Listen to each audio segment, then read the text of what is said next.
Corduroy. Story and pictures by Don Freeman. Corduroy is a bear who once lived in the toy department of a big store. Day after day, he waited with all the other animals and dogs for somebody to come along and take him home. The store was always filled with shoppers buying all sorts of things, but no one ever seemed to want a small bear in a green overalls.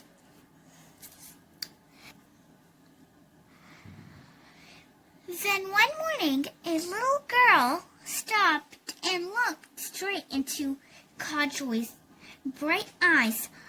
"Oh, Mommy," she said, "look, there's the very bear I've always wanted."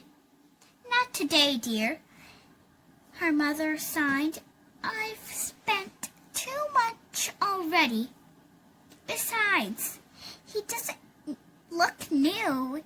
He's lost the button to one of his shoulder straps."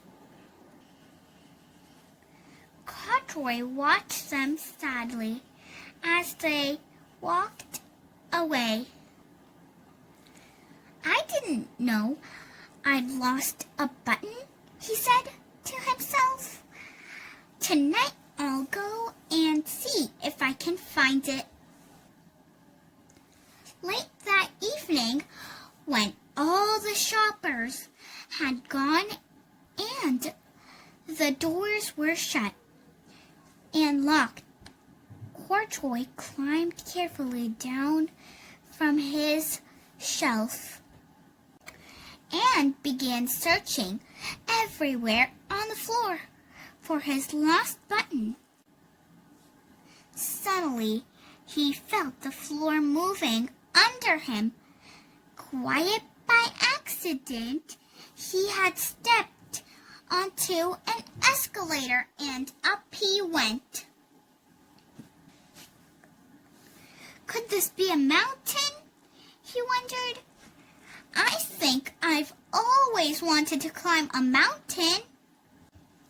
He stepped off the escalator as it reached the next floor, and there before his eyes was the most amazing sight.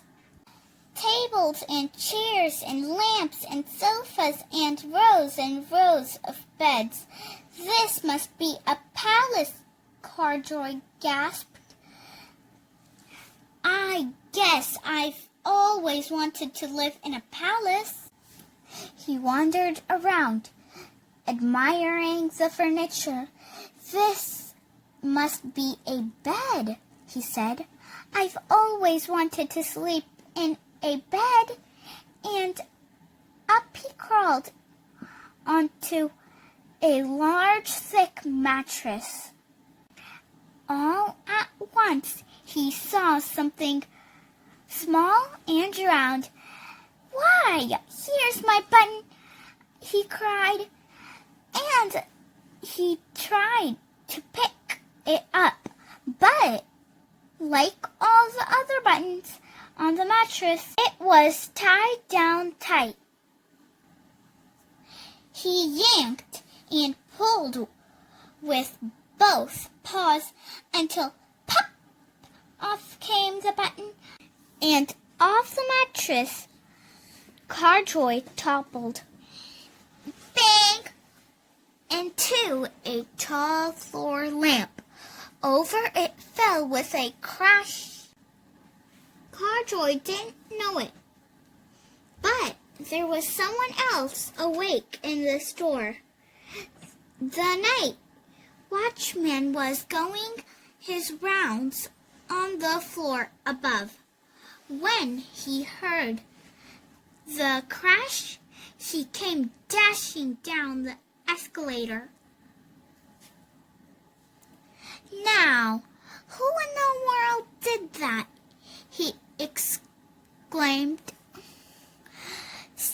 Somebody must be hiding around here.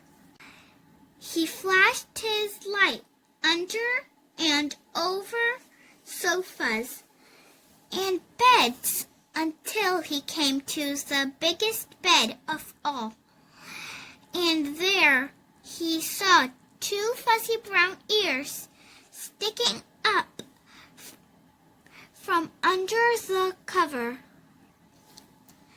"Hello," he said. "How did you get upstairs?" The watchman tucked Corduroy under his arm and carried him down the escalator and set him on the shelf in the toy department with the other animals and dolls.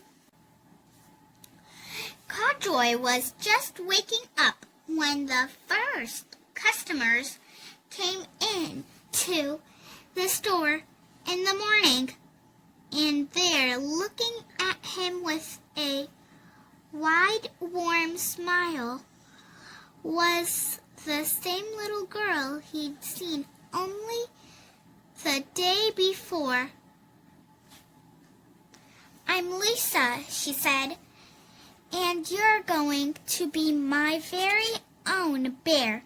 Last night I counted what I've saved in my piggy bank, and my mother said I could bring you home." "Shall I put him in a box for you?" the sale lady asked. "Oh, no, thank you," Lisa answered, and she carried Corduroy home in her arms. She ran all the way up 4 flights of stairs into her family's apartment and straight to her own room. Corduroy blinked. There was a chair and a chest of drawers and alongside a girl-sized bed stood a little bed just the right size for him. The room was small, nothing like that enormous palace in the department store. "This must be home," he said. "I know I've always wanted a home." Lisa sat down with Corduroy on her lap and began to sew a button on his overalls. "I like you the way you are," she said, "but you'll be more comfortable with your shoulder straps fastened." "You must be a friend," said Corduroy. "I've always wanted a friend." "Me too," said Lisa, and gave him a big hug. Don't forget to subscribe our channel. Learn and Fun Journey!